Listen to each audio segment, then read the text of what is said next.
सर्व आदरणीय गुरु माऊलींना नमस्कार.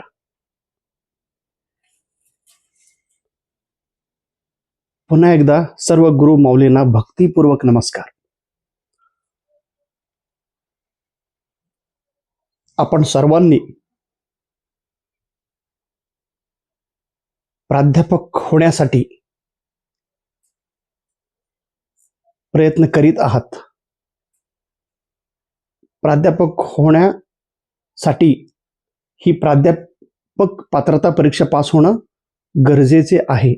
आणि ही परीक्षा पास होत असताना सेट एक्झाम आणि नेट एक्झाम या दोन्ही परीक्षांची सिलेबस एकच आहे. परीक्षा पास होण्यासाठी आपल्याला नियोजन करणं अतिशय योग्य वाटतो. ज्यांचा योग्य प्लॅनिंग असतो त्यांचं योग्य रिझल्ट मिळतो. आता कालच सावित्रीबाई फुले पुणे विद्यापीठाकडून 41वी सेट परीक्षेचा नोटिफिकेशन जाहीर करण्यात आला. खरं तर दरवेळी सेट एक्झाम जाहिरात आल्यानंतर 3 महिना आणि 4 महिना वेळ देत होते, परंतु ह्यावेळी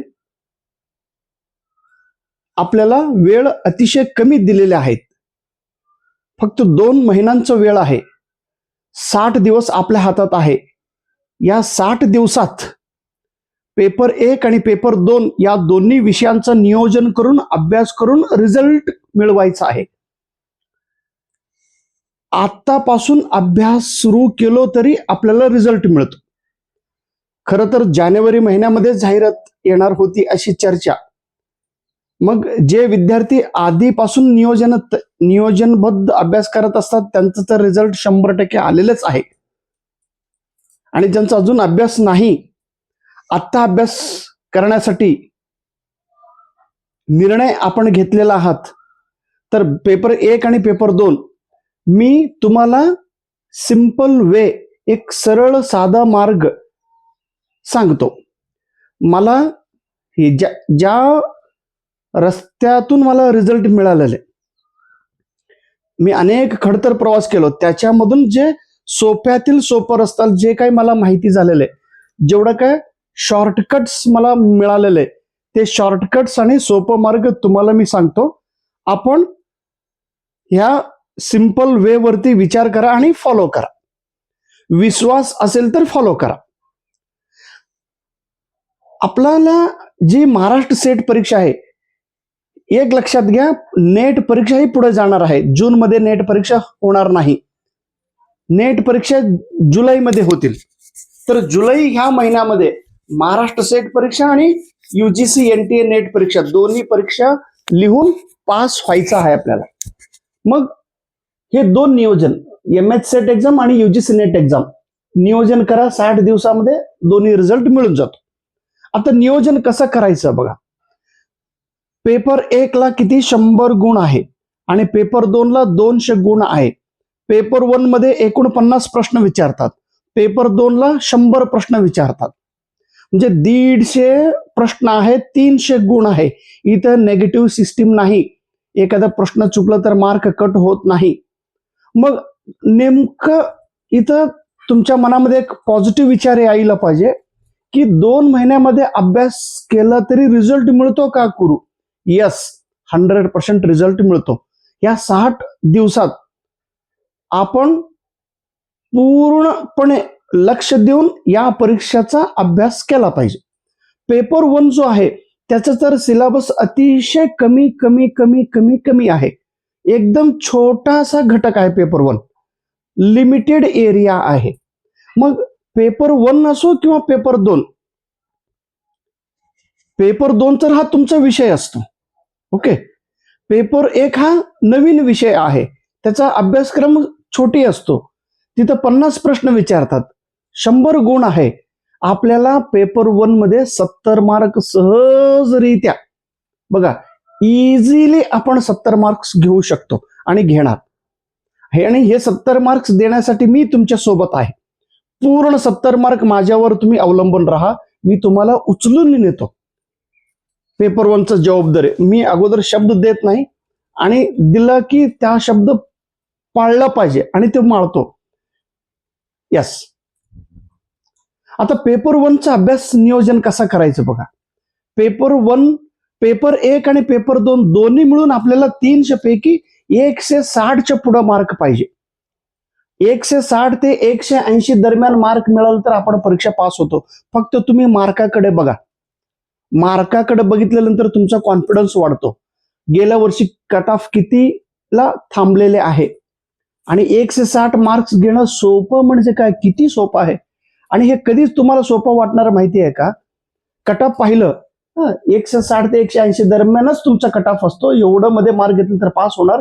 आणि पेपर 1 साठी 70, जेवढं शक्य आहे 70, 80, 90, 100 पर्यंत 100 घेऊ शकता पेपर 1 मध्ये. आणि पेपर 1चा अभ्यास कसा करायचा, आजच्या आज तुमच्या नोटबुकमध्ये सिलेबस लिहून पूर्ण कलर पेनले सिलेबस लिहा. 10 युनिट. पहिल्या युनिटमध्ये काय आहे, टीचिंग अप्टिट्यूड. मग त्याच्यामध्ये काय आहे, टीचिंग मिनिंग, त्याचा डेफिनेशन, त्याचा टाइप्स, त्याचा कॅरेक्टरिस्टिक, त्याचा फॅक्टर्स, त्याचं टीचिंग लेवल्स, असं सिलेबस पाठ पाहिजे. Evaluation, types of evaluation, online teaching, offline, Swayamprabha, मूक, टीचिंग एड्स, इन्स्ट्रक्शनल मटेरियल्स, असं सिलेबस पूर्ण व्यवस्थित कलर पेनले लिहा. पहिलं काम. एक छोटी नोटबुक मध्ये लिहा आणि एक मोठं नोटबुक मध्ये किंवा पेज मध्ये लिहून जिथं अभ्यास करताय तुमच्या घरात ते पेस्ट करा. रोज सकाळी आणि संध्याकाळी 2 वेळा सिलेबस वाचन करा. आणि सिलेबस वाचन केल्यामुळं तुमचा माइंडसेट पॉझिटिव्ह बनतो. हा यस मला एवढं करायचं आहे. माझं सिलेबस पाहिलं की तुम्ही रस्त्यावर चालणारच, तुम्ही रस्ता सोडून जाणार नाही. त्यामुळं सिलेबस तुमच्या सोबत पाहिजे. सकाळी संध्याकाळी झोपताना एकदा सिलेबस वाचन केलं की ऑटोमॅटिकली तुमचा अभ्यास झालेला आहे अशी सकारात्मक भावना तुमच्या मनामध्ये येतो. त्याच्यानंतर 3 वर्षांच्या PYQ, आपला जो महाराष्ट्र सेट परीक्षा 2023, 2024 आणि 2025च्या क्वेश्चन पेपरचा प्रिंट तुमच्या सोबत पाहिजे. आणि त्याच्यासोबत थोडं कठीण काम सांगतो. सेट पेपर काढणारी प्रोफेसर लोक पाठीमागील 3 वर्षांचा क्वेश्चन पेपर समोर ठेवून क्वेश्चन पेपर काढत असतात. क्वेश्चन पेपर काढण्याची अशी पद्धत आहे. आणि महाराष्ट्राची सेट क्वेश्चन पेपर काढत असताना NTA नेट परीक्षांचा मॉडेल म्हणून त्याचाही 3 वर्षांचा क्वेश्चन पेपर बघतात. नेट परीक्षाच्या 3 वर्षांची क्वेश्चन पेपर तुमच्या सोबत पाहिजे. पेपर 1चा 3 क्वेश्चन पेपर, नेटचा 3 वर्षांचा आणि सेटचा 3, म्हणजे इथं 3 प्लस नेटचा एका वर्षात 2-2 वेळा होतो पेपर. त्यामुळे हे 6, एकूण 9 क्वेश्चन पेपर तुमच्या सोबत पाहिजे. आणि क्वेश्चन पेपर काय करा, नोटबुक मध्ये आहे तसा शॉर्ट मध्ये प्रश्न आणि त्याचं उत्तर नोटबुक मध्ये लिहा. तर लिहायचं म्हटलं की आपल्याला अवघड काम होतं, असं कृपया म्हणू नका. मी शॉर्ट मध्ये शॉर्ट माहिती सांगत आहे, एवढं तरी आपल्याला करावं लागणार आहे. आणि लक्षात घ्या, महाराष्ट्रात सर्वात मोठा सर्वात कठीण पेपर कोणता आहे तर सेट परीक्षा. MPSC पेपर नाही. फक्त आपण MPSC पास झालो तर MPSC पेपर हा BA, BSc, BCom झाल्यानंतर पेपर देता येतो. डिग्रीवर आहे, पदवीवर MPSC पेपर देता येतात. आणि ही पेपर MA झाल्यानंतर, MSc झाल्यानंतर, MCom झाल्यानंतर ही पेपर देता येतात. म्हणजे महाराष्ट्रातील सर्वात मोठा पेपर सेट परीक्षा आणि देशातील सर्वात मोठा पेपर नेट परीक्षा, ही लक्षात घ्या. UPSC पास, UPSC हा BA झाल्यानंतर, डिग्री झाल्यानंतर तुम्ही देऊ शकताय. फक्त काय तिथं पॉवर जास्त आहे, ग्लॅमर जास्त आहे.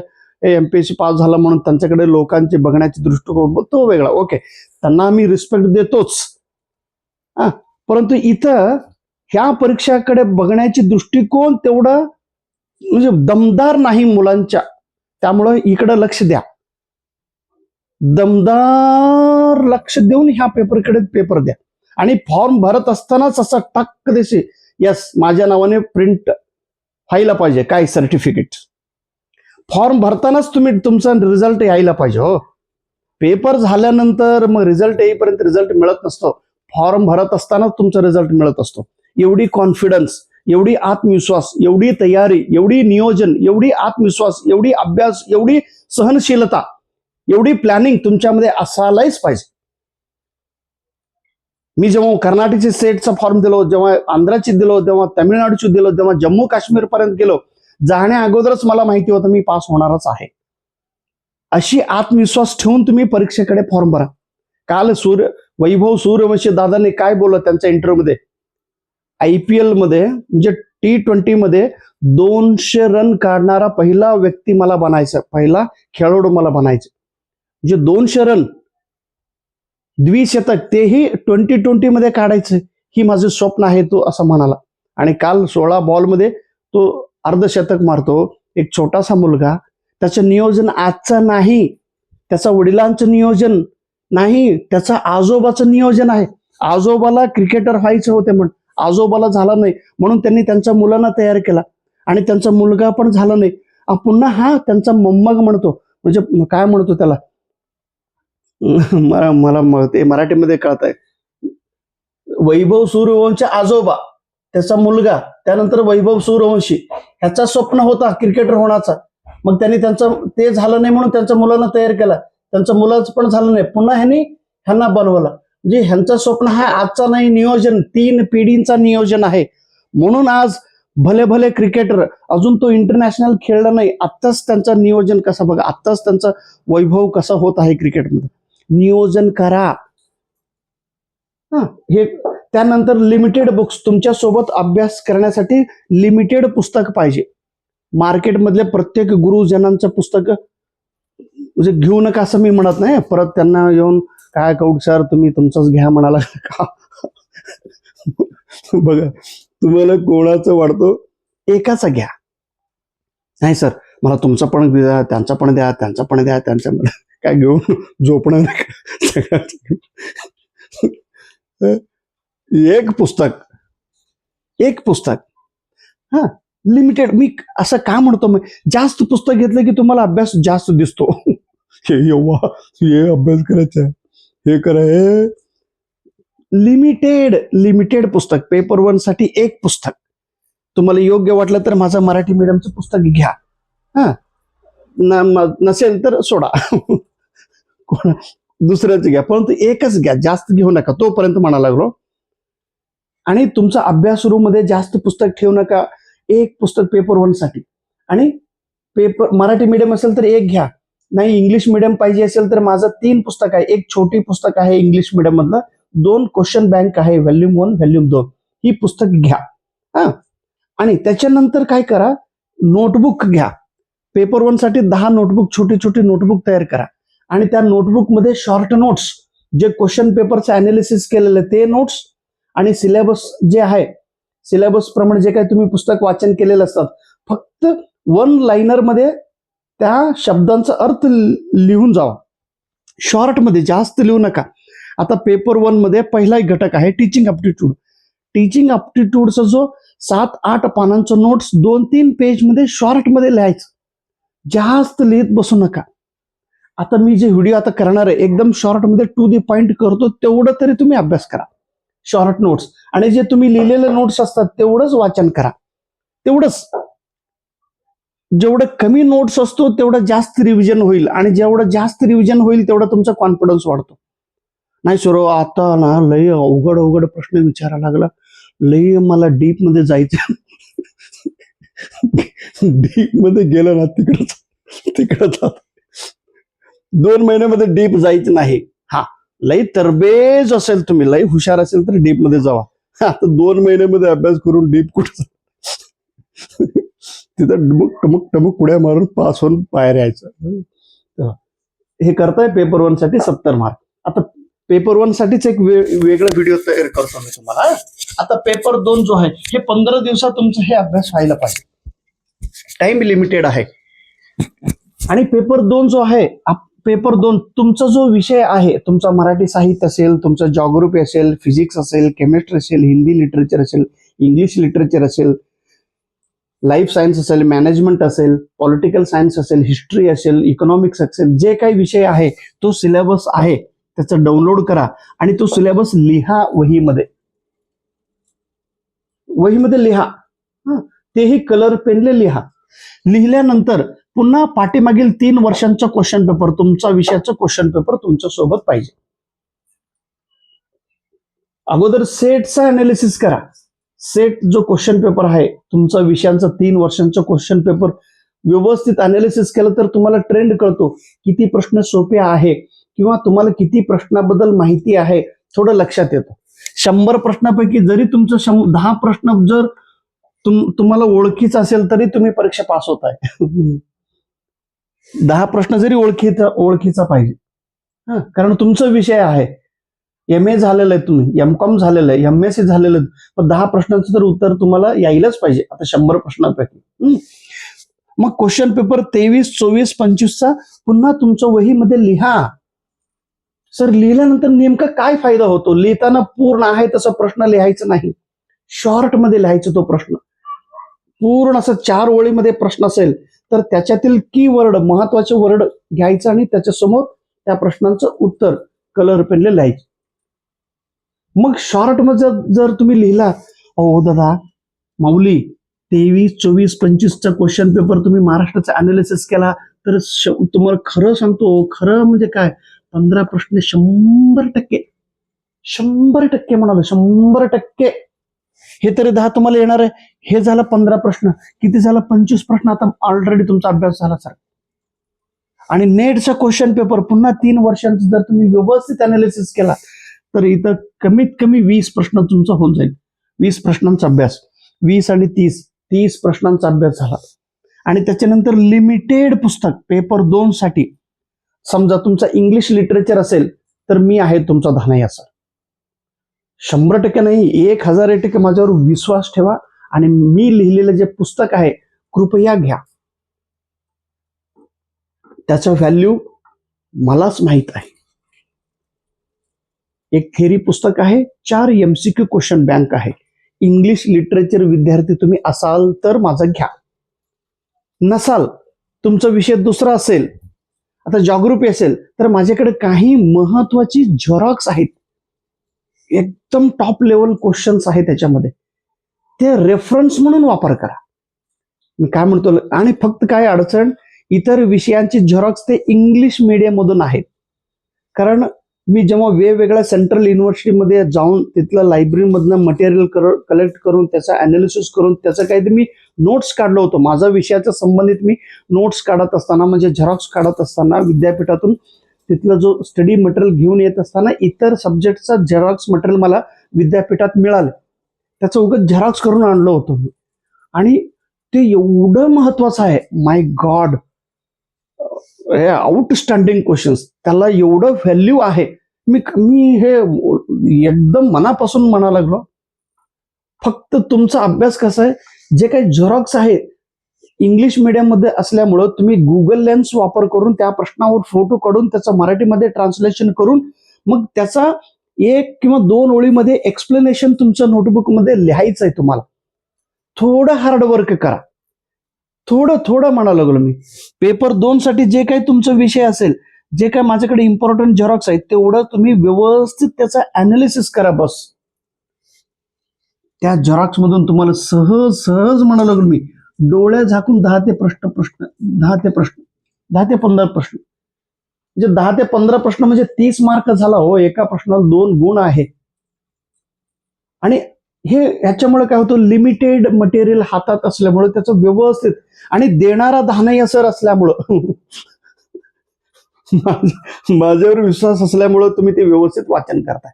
ए बाबा ते पास झाले ना, मग आता देवाने चमत्कार केल्याशिवाय देवावर विश्वास कोणी ठेवत नाही.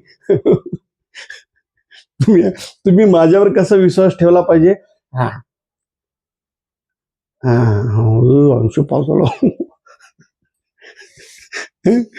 बघा, असा मी काय आग्रह करत नाही. तुम्ही अभ्यासू आहात, फक्त एक सप्लिमेंटरी म्हणून माझं मटेरियल यूज करा. नसला तरी 5वी ते 12वी पर्यंत जे काही तुमचं सब्जेक्ट आहे, 5वी ते 12वीचा टेक्स्ट बुक वाचन करा तुमचा विषयाचा संबंधित.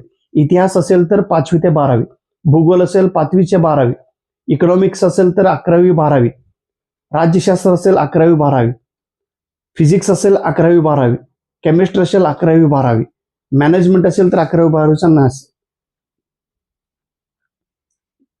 तुमचं जो मराठी लिटरेचर असेल तर 1ली ते 12वी पर्यंत मराठी टेक्स्टबुक घ्या, तिथं कवी परिचय, लेखक परिचय असतो ते वाचन करा. पुस्तकाच्या खाली व्याकरण विभाग असतात ते थोडं वाचन करा. क्वेश्चन पेपर अनालिसिस केल्यानंतर तुम्हाला लगेच कळतो. हे सगळं बेसिक माहिती मी सांगत आहेत. आणि तुम्हाला पेपर 2 मध्ये काय काय यायला पाहिजे माहिती आहे का? बेसिक मिनिंग ऑफ सिलेबस मध्ये दिलेला एक एक पॉइंट असतो, त्या पॉइंटचा 1 लाइनर मध्ये माहिती पाहिजे. आणि त्याच्यानंतर जे काय पॉइंट्स तुम्ही काढलेले असतात 1 लाइनर, तेवढं नोटबुक मध्ये शॉर्ट मध्ये लिहा प्लीज. आणि तुम्ही जे नोट्स लिहिताय बघा, काही लिहा हो, एक एक ओळीमध्ये लिहा किंवा शॉर्ट मध्ये लिहा, एक एक शब्दात लिहा, चालेल.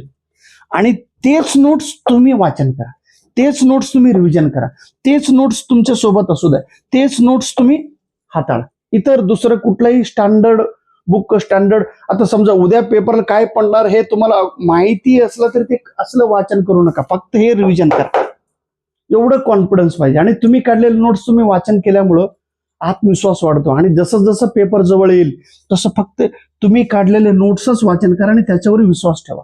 जेव्हा मी इतर राज्यात जात होतो बघा, माझ्यासोबत काय होते, फक्त पेपर 1 साठी एक 5-6 पेजेस ते खिशात आणि पेपर 2चा इंग्रजी विषय त्याचं एक छोटीशी नोटबुक केलं होतं, ते माझ्या बॅगेत झाला माझं स्टडी मटेरियल.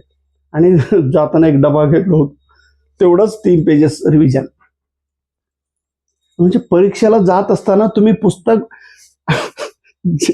परीक्षा उद्या आहे, आज जर एखादा विद्यार्थी पुस्तक वाचन करत असेल तर तो 1000% डब्ब तिथं झोपतो, तो काय पास होत नाही. परीक्षेला जाताना कोण पुस्तक चाळत असेल, नाही आम्ही रिव्हिजनसाठी आम्ही पुस्तक यूज करतो सर, नाही, पुस्तक पेपर जसं जवळ येईल तसं पुस्तक रिव्हिजन करायचं नाही. पुस्तक कधी असतं माहिती आहे? पुस्तक म्हणजे आपलं ऊस असल्यासारखं. ऊसातून सगळं रस काढून फक्त रस पिऊन पेपरला जायचं असतो का? ऊसच घेऊन जायचं पेपर? मी ऊस खात जातो सर, ऊस खात खात ऊसाचं कसं असतं माहितीये का? आता ऊस खाल्ला किती, एवढंच खाऊन ते रस घेणार. त्याच्या अगोदर सगळं रस करून तुम्ही रस पिऊन पेपरला जायचं असते का? आता ऊस घेऊन पेपरला जाऊ नका. अगोदर ऊसातून रस बाहेर काढा, प्या आणि जावा. मग असं पुस्तकामधलं जे काय पॉइंट्स आहे ते पॉइंट्स काढा, तेवढा अभ्यास करा. चला, आपल्या सर्वांना मोठं यश मिळो हीच समर्थ चरणी प्रार्थना. जय महाराष्ट्र.